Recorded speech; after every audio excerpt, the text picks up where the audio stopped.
मित्रों, आप सभी का देवप्रयागम आईएएस के इस ऑनलाइन प्लेटफॉर्म पर स्वागत है। मैं डी पांडे आपके साथ यूपी स्पेशल की एक एक्सक्लूसिव क्लास के साथ। मित्रों, जैसा कि हमने आपको बताया कि हमारे यूपी स्पेशल के नए बैच शुरू हो रहे हैं और यूपी स्पेशल के इस बैच का जो मेरा प्रोग्राम है ये प्री मेंस और इंटरव्यू का है और इसकी क्लास की शुरुआत हम आपके 2023 के प्रश्नों के विश्लेषण के साथ शुरुआत कर रहे हैं। 2023 में जो प्रश्न हुए पिछले क्लास में हमने उसका एनालिसिस किया है, आपने देखा है। और मेरी जो क्लास रहेगी इसमें हम सभी पोर्शन को प्री के हिसाब से, मुख्य परीक्षा के हिसाब से और इंटरव्यू के हिसाब से तीनों का संपूर्ण गाइडेंस आपको प्रदान करेंगे। तो अगर आप मुख्य परीक्षा दे चुके हैं तो भी आपको हमारी इस क्लास के साथ जुड़ना चाहिए। अगर आपको प्रीलिम्स देना है तो भी आपको इस क्लास के साथ जुड़ना चाहिए। अगर आपको मेंस देना है तो भी आपको इस क्लास के साथ जुड़ना चाहिए। मतलब ये क्लास आपके लिए संपूर्ण है। अगर आप यूपी पीसीएस को टारगेटेड हैं और यूपी लोक सेवा आयोग से संबंधित किसी भी परीक्षा के लिए, चाहे वो आपका समीक्षा अधिकारी, सहायक समीक्षा अधिकारी है, चाहे वो आपका अपर निजी सचिव की परीक्षा है या फिर अन्य यूपी स्पेशल या यूपी लोक सेवा आयोग की परीक्षाएं हैं, उसमें आप जुड़ करके और यूपी स्पेशल से संबंधित जो प्रश्न हैं उनको आप हमारे साथ बेहतर तरीके से प्राप्त कर सकते हैं। आप देख रहे हैं कि जीएस का जो क्रमांक है आपका बढ़ रहा है आपकी अन्य परीक्षाओं में भी, और यूपी स्पेशल के भी आने वाले समयों में धीरे धीरे जो इसकी जो क्रेज है और यूपी स्पेशल का जो भारांश है अंकों के साथ में वो बढ़ रहा है और बढ़ेगा भी।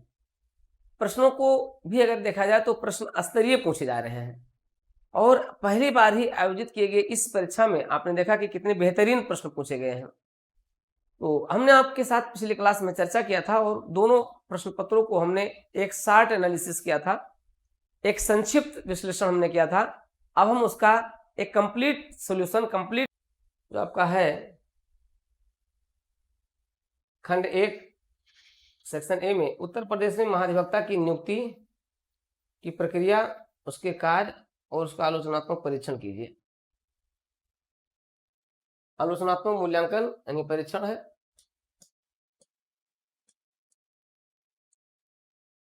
क्या सही है क्या गलत है। तो ये 8 अंक का है।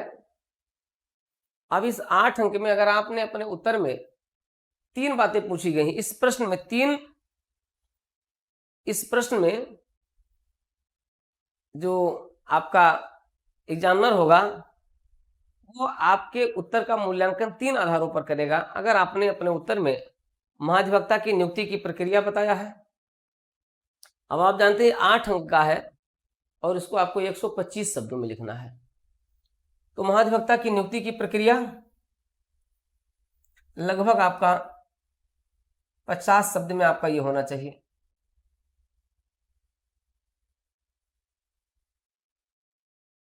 और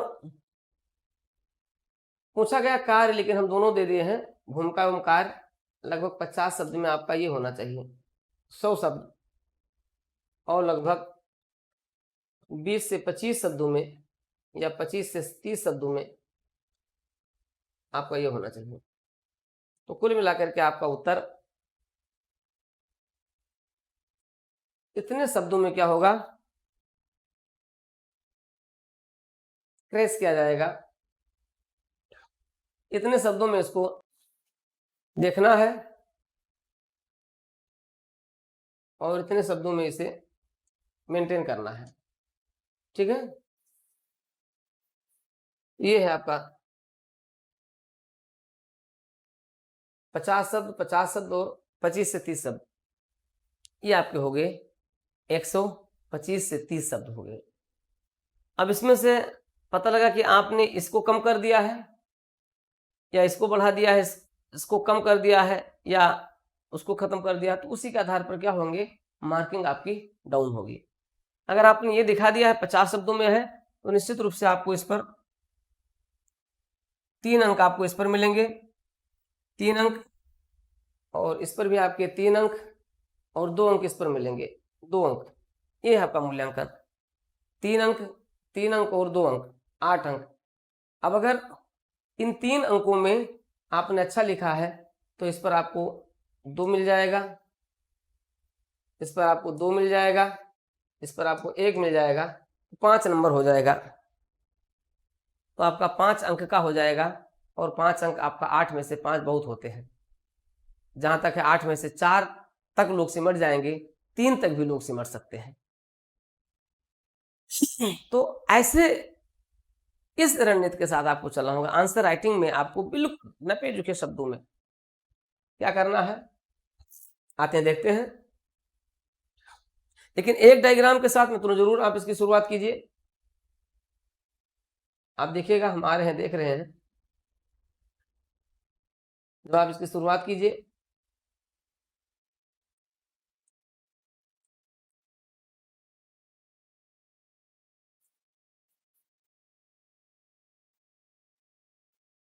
देखिए, आप जानते हैं कि भारत में यह पद ब्रिटिश विरासत है। जिस प्रकार से संसदीय शासन प्रणाली को केंद्र सरकार के स्तर पर लाया गया और भारत सरकार को सहायता देने के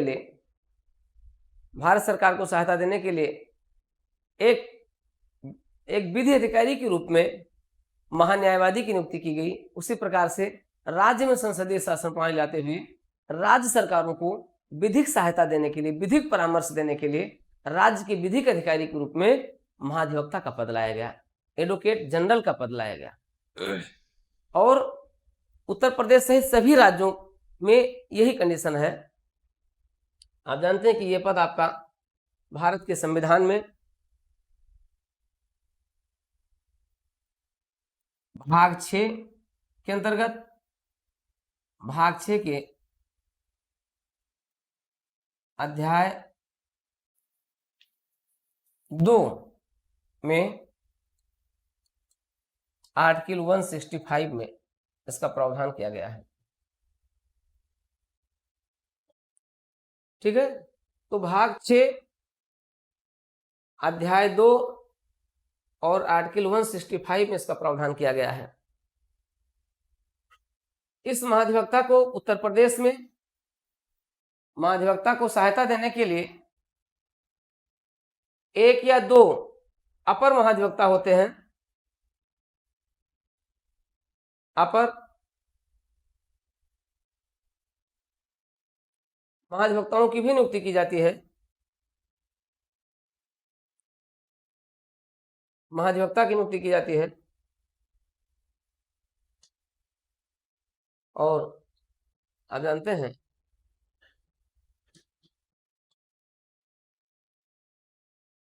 राज्यपाल द्वारा इनको नियुक्त किया जाता है।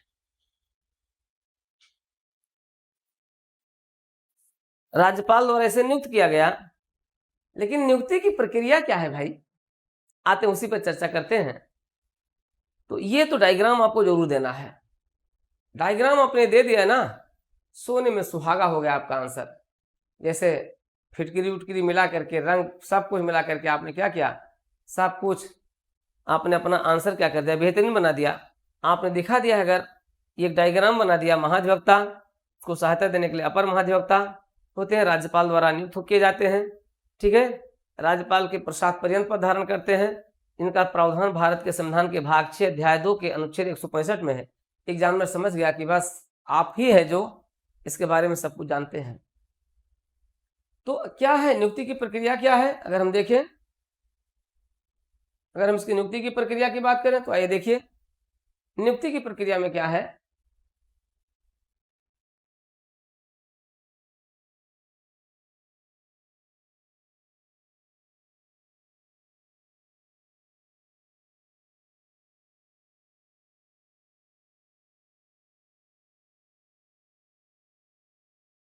जब नई सरकार बनती है तो नई सरकार द्वारा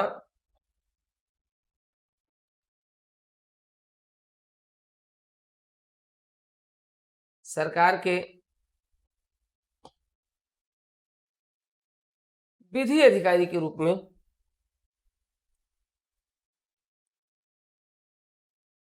विधि अधिकारी के रूप में ऐसे व्यक्ति को जो उच्च न्यायालय का न्यायाधीश बनने की योग्यता रखता है, उस व्यक्ति को महाधिवक्ता की नियुक्ति करने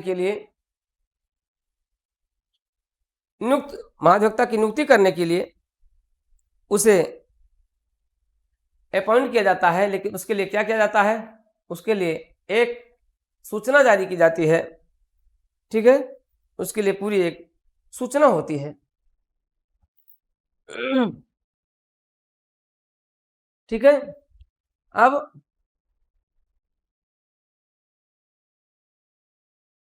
ऐसा व्यक्ति जो हाई कोर्ट का न्यायाधीश बनने की जो योग्यता रखता है, राज्यपाल के नजर में जो क्या है, एक पारंगत विधि विशेषज्ञ है, ऐसे व्यक्ति के लिए क्या किया जाता है? कैबिनेट की बैठक होती है,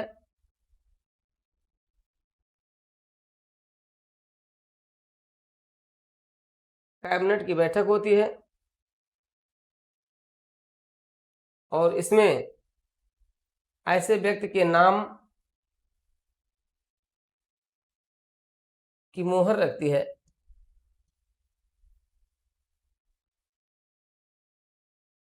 ऐसे व्यक्ति को जो क्लियर है, एक बार फिर से देख लीजिए।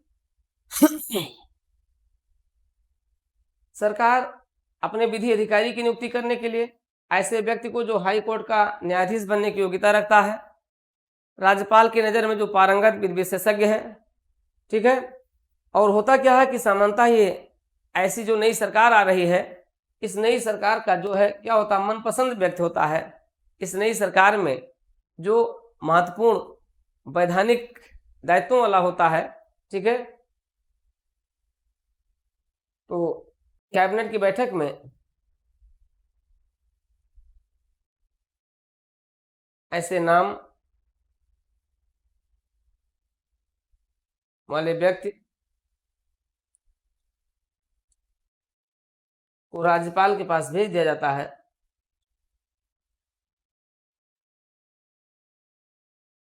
भेजा जाता है। अब राज्यपाल क्या करेगा, आप जानते हैं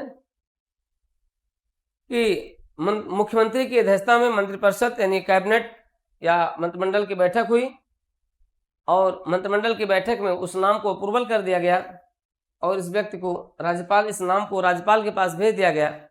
राज्यपाल क्या करते हैं, ऐसे नाम को स्वीकृति प्रदान कर देते हैं और ऐसे व्यक्ति को राज्यपाल द्वारा क्या किया जाता है, महाधिवक्ता के रूप में नियुक्त कर दिया जाता है। महाधिवक्ता के रूप में नियुक्त कर दिया जाता है और ये क्या होता है, राज्य सरकार का विधिक अधिकारी होता है। तो अपॉइंटमेंट हो गया, ये होती है इसकी नियुक्ति की प्रक्रिया है। तो जब नई सरकार बनती है, अब कभी कभी क्या होता है कि किन्हीं कारणों से ये बीच में त्यागपत्र भी दे देते हैं, ठीक है। अगर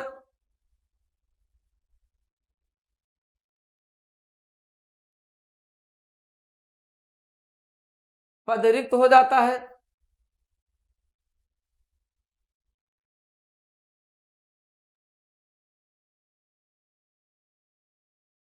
पद रिक्त होने का मतलब यह है कि किसी कारण से अगर पद रिक्त हो गया है तो भी तो नए महाधिवक्ता की नियुक्ति करने के लिए, नए एडवोकेट जनरल की नियुक्ति करने के लिए फिर क्या होता है, ऐसे नाम के प्रस्ताव लिए जाते हैं और उसे कैबिनेट की बैठक में रखा जाता है। नाम पर मोहर लग जाती है कैबिनेट की, यानी यहाँ से स्वीकृत हो जाता है। फिर उस नाम को राज्यपाल के पास भेजा जाता है और राज्यपाल क्या करते हैं, उन्हें महाधिवक्ता के रूप में नियुक्त कर देते हैं। तो बस ज़्यादा नहीं लिखना था आपको, कितने शब्दों में आप जानते हैं, इसको 50 शब्दों में लिखना था। और आप बताएंगे कि आर्टिकल 165 के तहत, अनुच्छेद 165 के तहत महाधिवक्ता की नियुक्ति राज्य के राज्यपाल द्वारा की जाती है। ये हो गई लगभग 50 शब्दों में, लगभग 50 शब्दों में आपको इसको दिखाना था। अब आप जाने आपने कितने शब्दों में इसको लिखा होगा। आगे भविष्य की आने वाली परीक्षाओं के लिए आपको इसी एनालिसिस पर आपको अपनी आंसर राइटिंग करना होगा। इसी एनालिसिस पर अगर आप अपनी आंसर राइटिंग करते हैं देन बेस्ट रिजल्ट आएगा। वैसे तो आप आंसर राइटिंग करते ही हैं और आपके आंसर भी चेक हो जाते हैं, आपको उसका एक रेडीमेड सोल्यूशन मिल जाता है, आप जाते हैं उसको रट लेते हैं और रट करके आप फिर तो क्या पूछना है, आप जानते हैं यही ट्रेंड चल ही रहा है और इसी ट्रेंड में अब सब कुछ कारपोरेट है ही, सब कुछ रेडीमेड कारपोरेट है, तो आप भी उसमें रमे हुए हैं, बसे हुए हैं। तो ध्यान रखिएगा, आपको अगर अच्छे अंक लेने हैं तो आपको एक निर्धारित प्रक्रिया के अनुरूप आपको चलना ही होगा।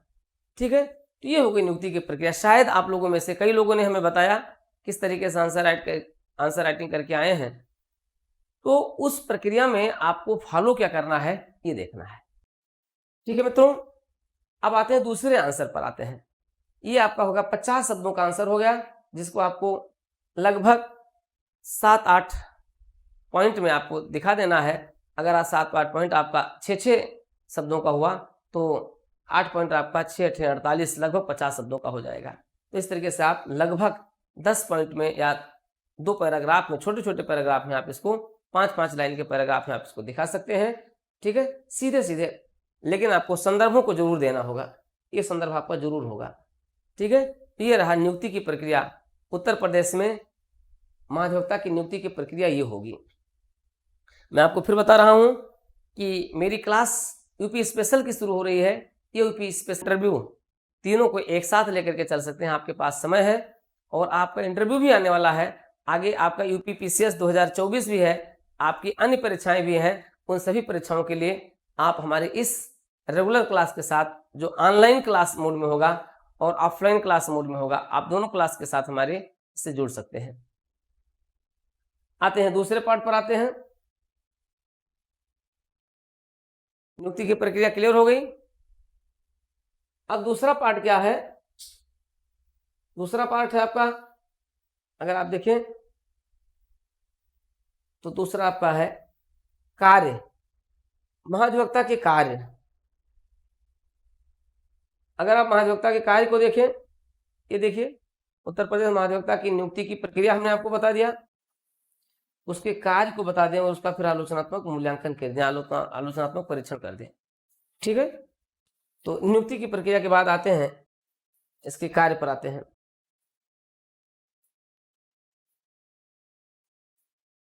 अब हम भूमिका और कार्य,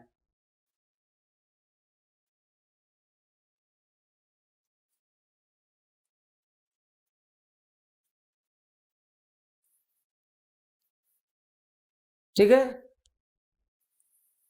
अब भूमिका क्या है? राज्य के सर्वोच्च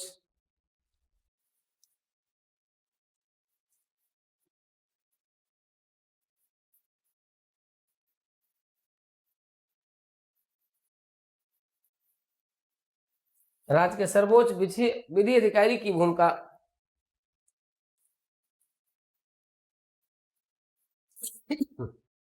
के अंतर्गत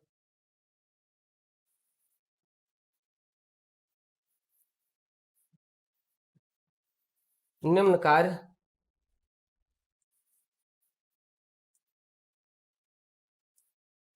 संपादित करता है।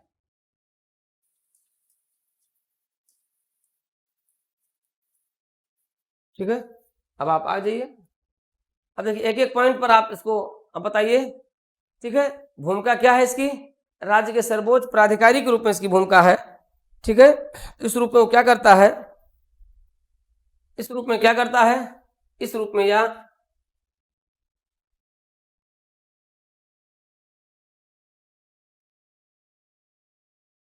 राज्य सरकार को सभी विधिक मामलों पर, विधि संबंधी विषयों पर परामर्श देता है। सभी विधि संबंधी विषयों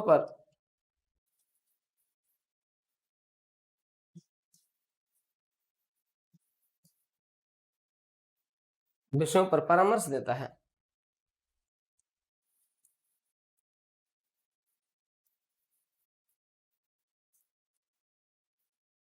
ये राज्य सरकार को सभी विधि संबंधी विषयों पर परामर्श देता है। एक तो यह है। अब देखिए यहाँ पर जैसे राज्य सरकार है, ठीक है, तो इस रूप में क्या हो गया, ये राज्य सरकार का विधि परामर्शदाता हो गया। राज्य सरकार का क्या हो गया, ये राज्य सरकार का विधिक परामर्शदाता हो गया।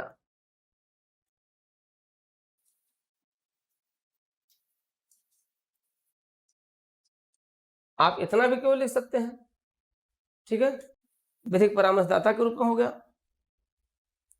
अब आप देखिए कि राज्य सरकार के सभी कानूनी विषयों में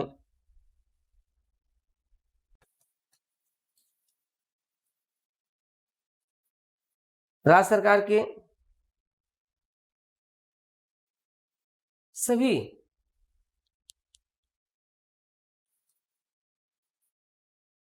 कानूनी मामलों में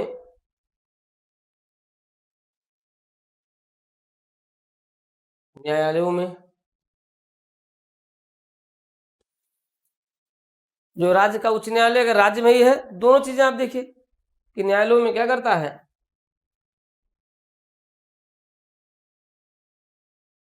राज्य सरकार का पक्षकार होता है। राज्य सरकार का पक्षकार होता है, राज्य सरकार का पक्ष रखता है। राज्य सरकार के विषय वस्तु जो होती है, राज्य सरकार के जो महत्वपूर्ण मुद्दे होते हैं, उनके बारे में क्या करता है, न्यायालय को इस बारे में अवगत कराता है और अपना पक्ष रखता है। ठीक है,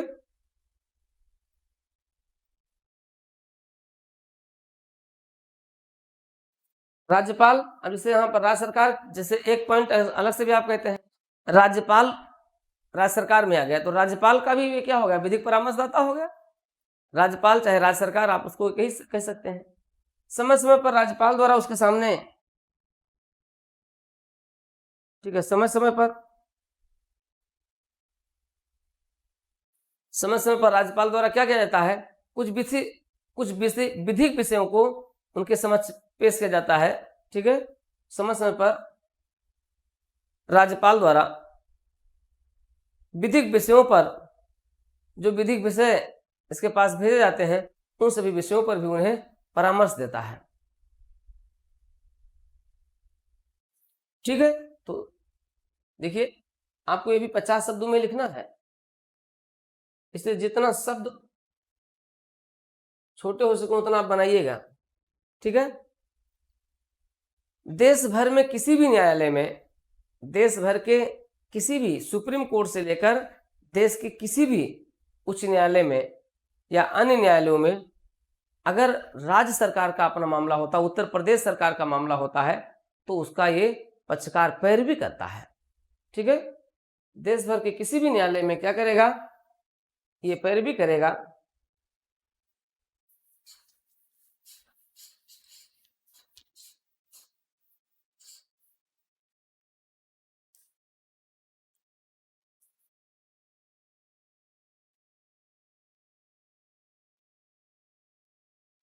देश भर में चाहे वो सुप्रीम कोर्ट हो, चाहे वो हाई कोर्ट हो, चाहे आवश्यकता पड़ जाए तो डिस्ट्रिक्ट कोर्ट भी क्यों ना हो, हालांकि वो स्वयं नहीं जाएगा, वो डिस्ट्रिक्ट कोर्ट में क्या होते हैं, शासकीय अधिवक्ता होते हैं।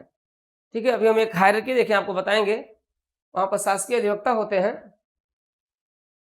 ठीक है, तो यहाँ तो शासकीय अधिवक्ता होते हैं, लेकिन सुप्रीम कोर्ट में भी या किसी भी राज्य के हाई कोर्ट में क्या कर सकता है, ये राज्य सरकार के, जो यूपी सरकार है, यूपी सरकार के, अब आप चूंकि आप यूपी स्पेशल आपसे पूछा गया उत्तर प्रदेश, तो आप लिखिए कि उत्तर प्रदेश सरकार के मामलों की पैरवी करता है। अभी आपने देखा कि उत्तर प्रदेश के एडवोकेट जनरल से सुप्रीम कोर्ट ने उत्तर प्रदेश शासन से मांगा गया था कि आप उत्तर प्रदेश में अब तक कितने जो कार्यवाहियां हुई हैं उत्तर प्रदेश पुलिस द्वारा, उत्तर प्रदेश सरकार द्वारा जो इनकाउंटर किए गए हैं उनके बारे में पूरा हलफनामा दीजिए। महाधिवक्ता साहब स्वयं जाकर के क्या करते हैं, पूरा हलफनामा दिए हैं। ठीक है, तो सुप्रीम कोर्ट में भी कोई ऐसा मामला आता है जिस पर तुरंत सरकार का पक्ष रखना आवश्यक होता है, महाधिवक्ता वहां उपस्थित होगा।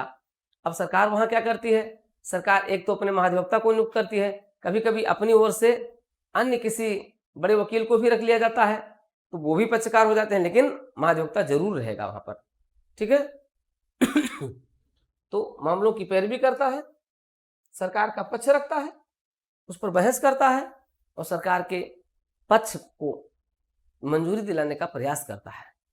ठीक है, ये महत्वपूर्ण बात होती है। तो ये भी क्या है, इसका एक महत्वपूर्ण कार्य है। आप जानते हैं कि यही एकमात्र ऐसा पद होता है जो क्या करता है, आपका जो एडवोकेट जनरल है, एडवोकेट जनरल राज्य विधानमंडल के किसी भी सदन में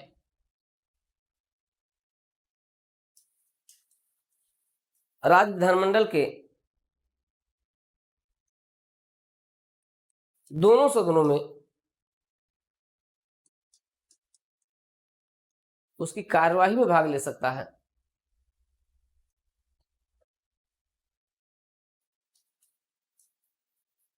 उसकी कार्यवाही में भाग ले सकता है। ठीक है, तो ये बहुत महत्वपूर्ण पॉइंट है, इनको आप ध्यान रखिएगा कि उसकी कार्यवाही में भाग लेगा। और जब उसकी कार्यवाही में भाग लेगा तो क्या होगा, उन दोनों सदनों में इस सरकार के उन महत्वपूर्ण निर्णयों पर भी, ठीक है, उन महत्वपूर्ण निर्णयों पर भी जहां पर विधि संबंधी या कोई भी ऐसे विषय होते हैं, हालांकि वहां पर मतदान नहीं कर सकता है, लेकिन वो अन्य सभी मामलों पर वो सरकार का क्या कर सकता है, ठीक है, विचार विमर्श कर सकता है और किसी भी विधान संबंधी विषयों पर चर्चा कर सकता है। कोई भी ऐसा अगर विधेयक आया है, उस विधेयक पर भी क्या कर सकता है, वो चर्चा कर सकता है।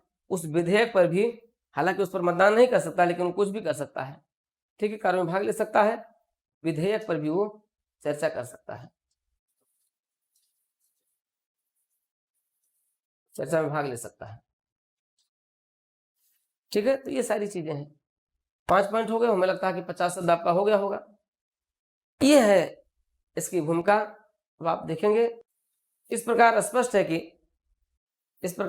है कि महाधिवक्ता, उत्तर प्रदेश सरकार में महाधिवक्ता एक ऐसा महत्वपूर्ण संवैधानिक पद है जो राज्य सरकार के सभी विधिक मामलों का प्रतिनिधित्व करता है और इस रूप में उसे राज्य के सर्वोच्च विधिक अधिकारी की संज्ञा देना पूर्णतः उचित है। ये आप 2 लाइन का निष्कर्ष आप जरूर लिख देंगे। तो ये आपका कंप्लीट आंसर हो गया और ये आपके 100 शब्द पूरे हो गए। अब आपको 25 शब्दों में इसका आंसर और देना है। आते हैं, आलोचना करते हैं।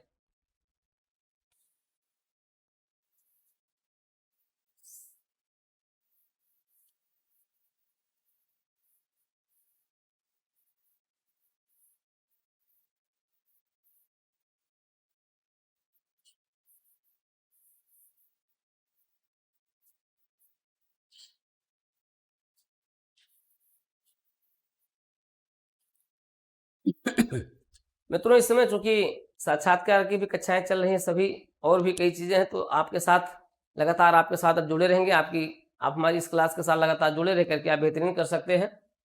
अब देखिए,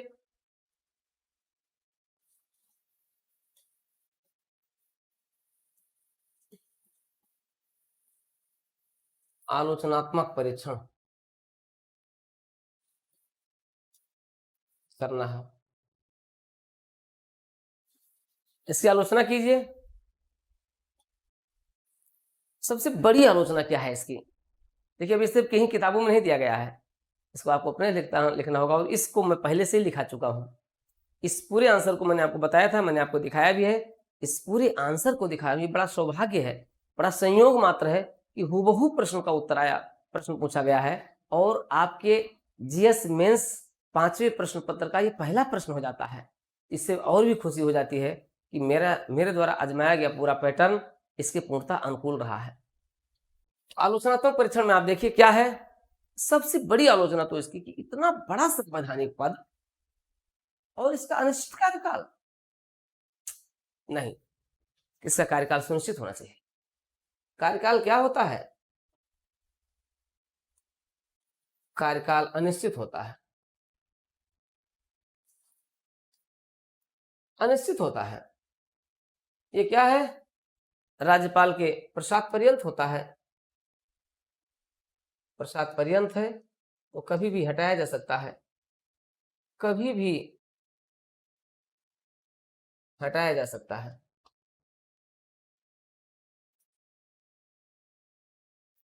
इसलिए सुझाव भी आप हालांकि अब यहाँ पर दिखाना तो है नहीं, लेकिन आपको बताना होगा, सुझाव अगर देना होगा, इस पद को लाया जाना चाहिए, एक निश्चित कार्यकाल के टेन्योर के तहत लाया जाना चाहिए।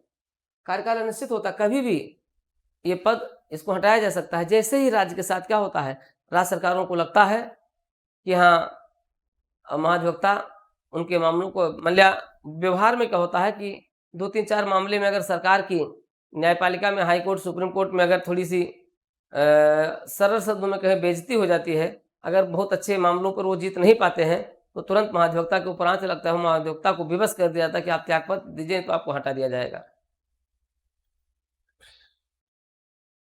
पद राजनीति से प्रभावित है।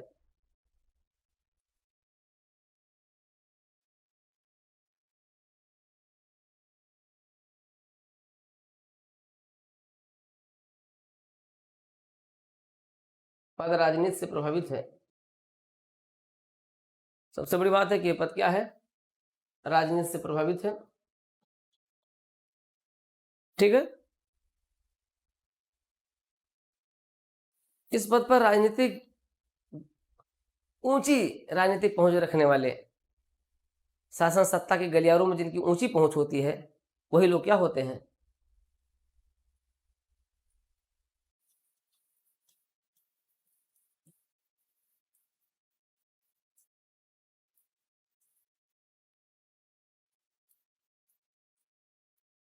पहुंच वाले व्यक्ति,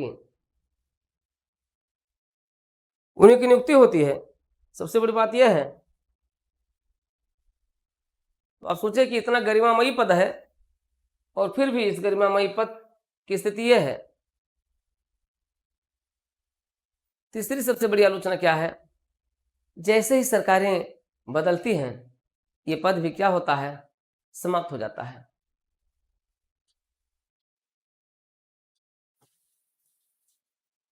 सरकार के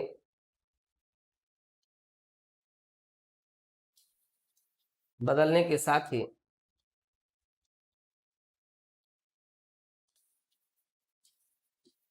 पद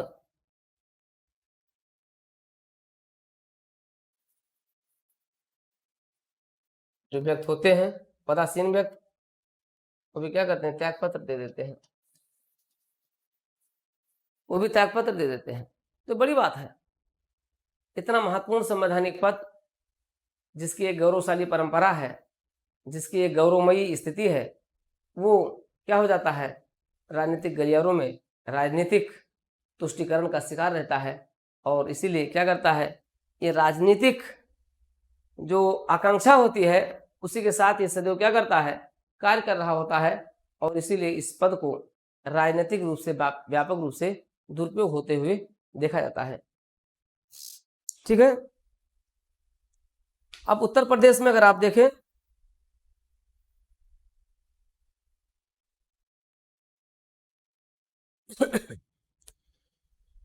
अब कई बार ऐसा होता है, आपको बताएं, उत्तर प्रदेश की का उदाहरण यहाँ पर केस स्टडी है। उत्तर प्रदेश की केस स्टडी है कि कई बार क्या होता है कि महाधिवक्ता पद की इतनी होड़ मची होती है, इतने राजनीतिक गलियारों में इतने रसूख व्यक्ति वहां पर पहुंच जाते हैं, कई कई नाम आ जाते हैं और नियुक्ति में विलंब हो जाता है। ठीक है, तो नियुक्तियां में भी तो इसका उदाहरण उत्तर प्रदेश है। उत्तर प्रदेश में एडवोकेट जनरल की नियुक्तियों में विलंब देखा गया है। देखा गया है। ठीक है, 25 शब्द में ही देना था तो लगभग 25 से अधिक शब्द हो ही गया है। एक ये भी है, इसके लिए कोई उपयुक्त योग्यता का प्रावधान नहीं किया गया है। राज्यपाल की नजर राय में उच्च न्यायालय का न्यायाधीश बनने की योग्यता रखता हो। ठीक है, इस तरीके के प्रावधान किए गए हैं, तो इसमें इसका योग्यता का दुरुपयोग भी हो जाता है, क्योंकि राज्यपाल की जो नज़र में इस तरीके के होंगे उन्हीं को इस पर रख लिया जाता है। ठीक है, तो सामान्यतः इस पद का इस रूप में दुरुपयोग होते हुए देखा जाता है। ठीक है मित्रों, तो ये रहा आपके प्रश्न का उत्तर। अब आपको निष्कर्ष देना होगा। निष्कर्ष आपका सकारात्मक रहेगा और आप देंगे कि यद्यप विगत 75 वर्षों से, अब आप देखिए आपका निष्कर्ष क्या होगा।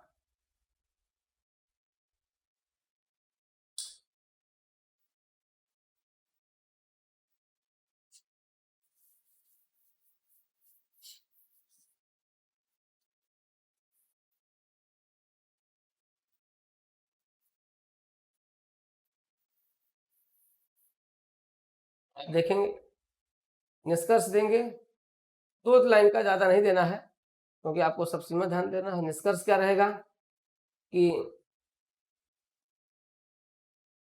विगत 75 वर्षों से उत्तर प्रदेश में एडवोकेट जनरल, अब हिंदी में आपको हिंदी में लिखना है, जो भी मीडियम होगा, का पद एक उच्च गरिमा का पद रहा है। कुछ एक उदाहरणों को छोड़ दिया जाए जहां इस पद के दुरुपयोग की संभावना दुरुपयोग किया गया है, लेकिन फिर भी ये आज भी अपने पद, मान मर्यादा और गरिमा में ये सर्वोच्च बनाए हुए हैं। इसकी सर्वोच्चता बनी हुई है। इस तरीके से आपको बताना होगा कि इसकी सर्वोच्चता, इसकी गरिमा, सर्वोच्चता, गरिमा